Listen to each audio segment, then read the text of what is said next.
hot today. Have a project though. Blue truck blew a seal on the power steering rack the other day. So new power steering rack sitting here right there. I'm going to show you guys how to install it. Got me some outer tie rods and a high pressure line, some fluid, but this truck has 240,000 miles on it. So I'm going to go ahead and crack the lines loose, get the rims and tires off, show you guys how to do this.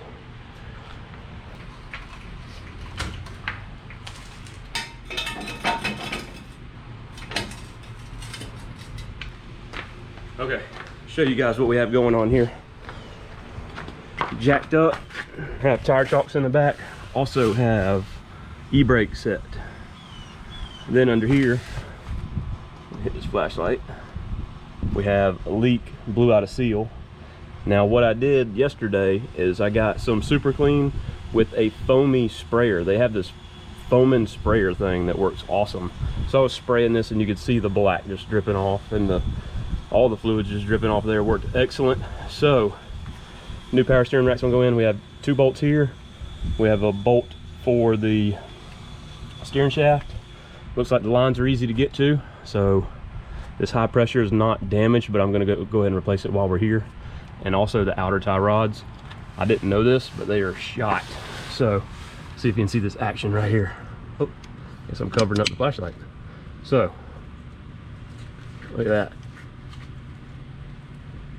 Anyways, also tires shot, ordered them through the mail. Got some 275/60 15s coming in the mail. Not sure when they're gonna get here, but then we can get this thing aligned when we're all done with all this stuff. So let's get started on this rack.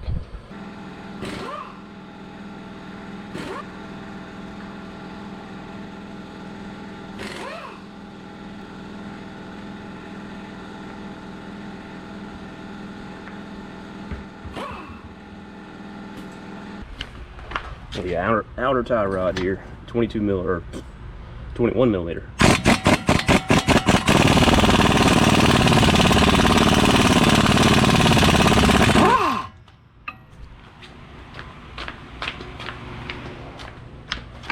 Outer tie rod, 21 millimeter.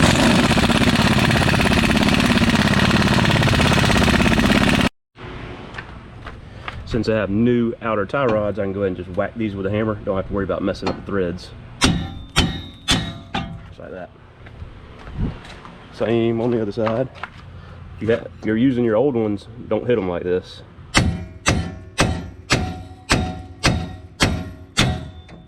Booyah. Next up, trying to get this old power steering line off of the truck. And as you can see, it's got a big old whoop here. And what I had to do is kind of hard to get to. Little 5/8 shorty. You can come up straight through the top here. Just kind of wiggle your hands down here, and you can grab a hold of that and loosen it that way. But I went ahead and put a bucket under there. I'm gonna go ahead and take the top part loose. Then we can take the bottom hose loose and install the new one.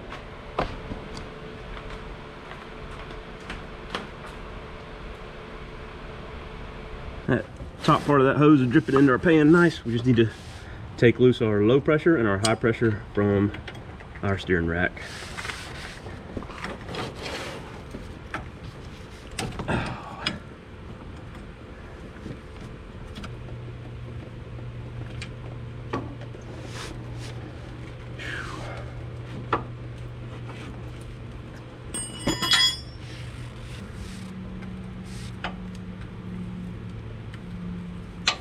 Had to use a shorty 18 for the lower, just not enough room in here. And I should be using a crow's foot or a line wrench, but I don't have an 18 line wrench, so I was lucky enough to be able to get these broke loose without stripping them off.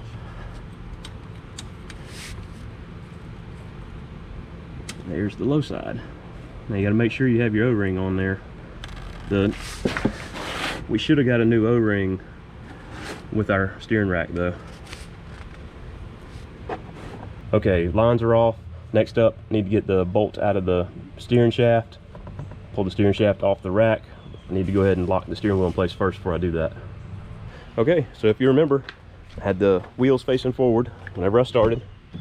steering wheel centered, and I put some bungee cords on it. That'll keep the steering wheel from spinning while we're working. And if that steering wheel spins, some will lock on their own, but if it does spin, it can tear up the clock spring in the steering wheel, so we don't want to do that. So anyway, let's go ahead and get that bolt off for the steering shaft. Here I have a little 13mm socket, small extension, and getting the steering shaft bolts out. There's the steering shaft bolt, have that out, and now I should be able to get that steering shaft off with a pry bar. I should be able to push it off, and if not, I might have to bump it with a hammer, but not even gonna need to, it just slides right off.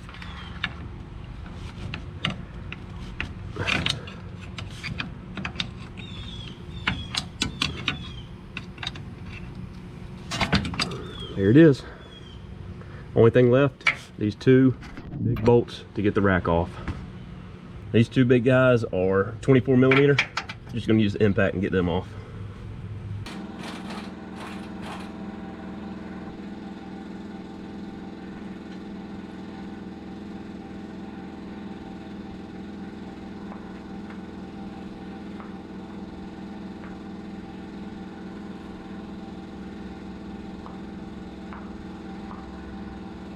So here I have an AutoZone reman unit, power steering rack. I have my outer tie rods, and what I need to do is get these things as close as possible as the original as far as the alignment goes. That way I can drive it to the shop to get an alignment done. So in order to do that, and also let me note real quick, none of this came with back nut or lock nuts. Usually these all come with lock nuts. As you can see right here, there's a lock nut, so I'm gonna have to take those off to get the outers to get that lock nut off. But what I did, just made some measurements, wrote them down. What I decided is to take measurement, butt my tape up to the little piece there, and then measure it to the end right here. It was like 15 1/8 over here. I butted my tape measure up to that, measured out till here, and I believe it's 15 3/4, so that's what I'm going to use for setting this up.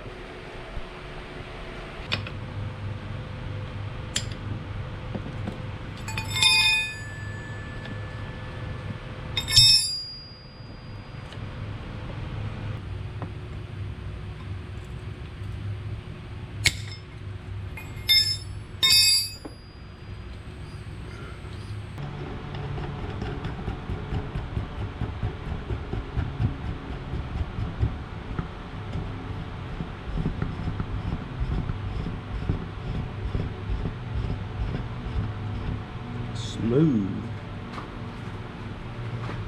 Alright, here's the outer. Then we'll get our measurements again, make sure we're nice and close.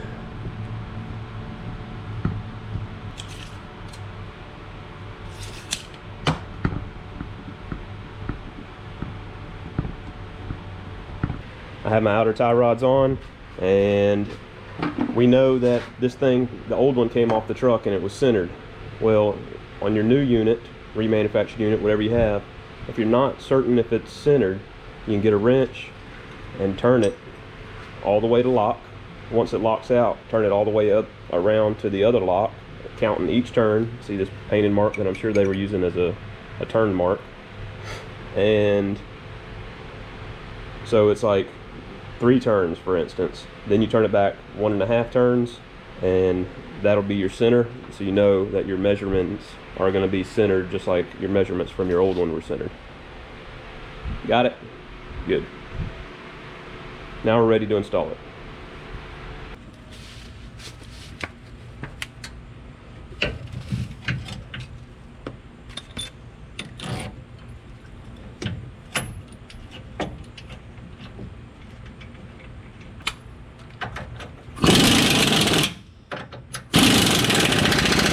Have my outer tie rod bolted in, nuts tied up there. Still need to tighten my jam nut here, but I ended up using the factory bolts on that with some blue Loctite because I had a little burr and one of the aftermarket bolts, so I just went ahead and put the old bolts on, which went on smoothly. So up here where the steering shaft goes on, there's a little dimple, And what that dimple does is once you slide your steering shaft on, this bolt goes through that and doesn't allow that to come off. So I'm gonna try to slide this on here real quick. See if I can do this with one hand. Okay, like that. And then the bolt goes through just that little dimple I was showing you. And you tighten it up. Here I have my new power steering line, high pressure side. And over here, there's a spot for a sensor. So mine has this sensor, and the kit comes with a plug. So if you have a model that doesn't have the sensor, you can just use this plug in it. So, there's a buggy. So what I'm gonna do is I'm just gonna rob that O-ring off of there for my sensor. I have the O-rings that came with the kit, the power steering line kit. Just need to slide those on both sides here.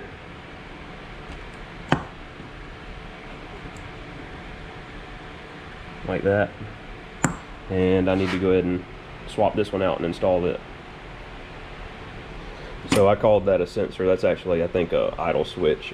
But anyway, I'm gonna go ahead and fish this thing in. Goes into the power steering pump right here, and then down to the rack and pinion right there. So I'm gonna go ahead and fish this in, getting this top piece, or the top portion of the line tightened up. Right now I'm just finishing up my lines. This high pressure line is tight up at the top, already got that one. The low pressure here, before I put the fitting on and tightened it up, I put the new O-ring that came with the rack in it. So that's on, that's tight. And then I have the high pressure line right here. It has a new O-ring that you saw me already install.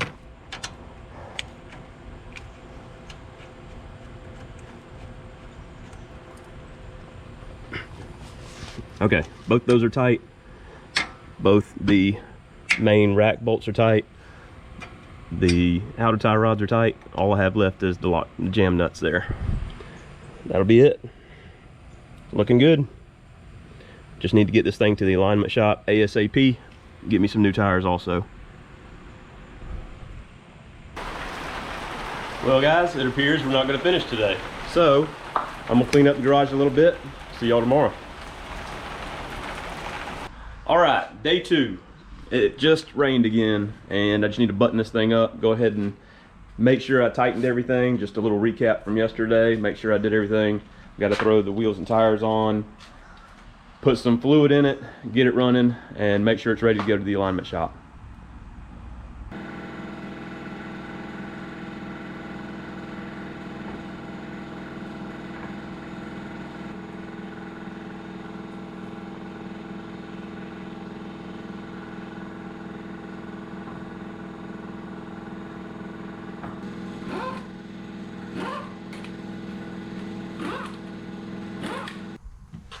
Going to put ATF plus 4 up to the fill line.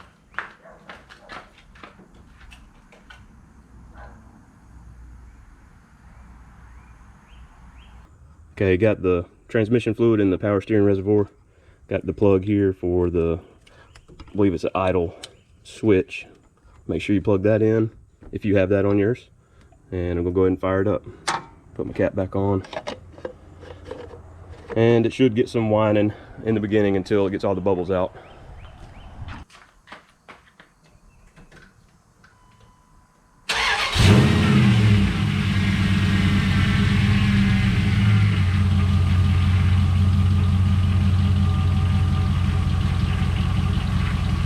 There you have it.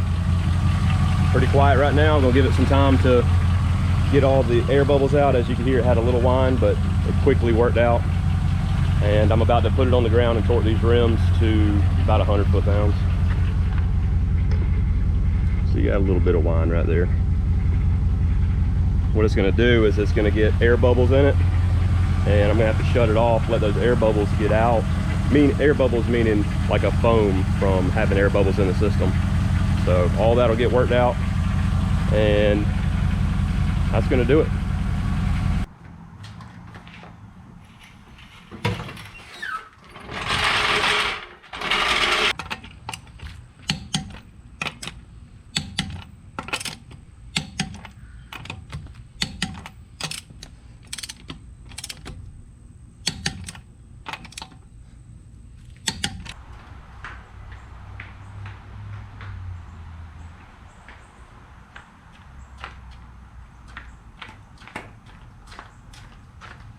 All right, rack and pinion job's done. Just need tires and alignment, then she'll be ready to get back on the road.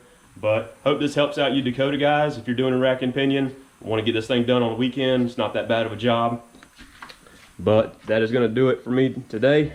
Hope you guys enjoyed. We'll see you next time.